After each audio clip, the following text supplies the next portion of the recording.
Hey fellow divers and YouTubers, I want to talk to you about something here. We have the Cressi Leonardo dive computers. Now this was on a wristband, and what I did was I bought this part separate and this part here separate and the gauge. And I'll put in the description what the part numbers are. You will need an extra screw. Of course, your computer will come with two. This is going to require three, one for each end of the computer itself, and then one here to hold that piece on once we get this in. Getting the computer out of your band is going to be a little tricky.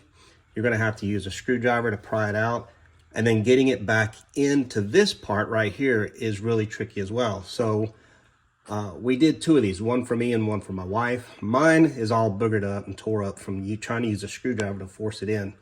But hers, she had an excellent idea. Put this thing down in boiling water. So we got a pot right here, and it was boiling, and basically you'll dip this piece down in there for about 30 seconds and then lift it out.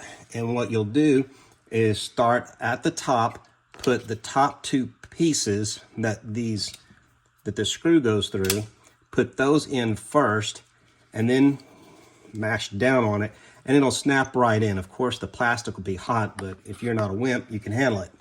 And so that's how you make your own Cressi Leonardo console on your own without having to pay a whole lot of money if you already have a Leonardo wrist unit. Thanks, guys. Take care.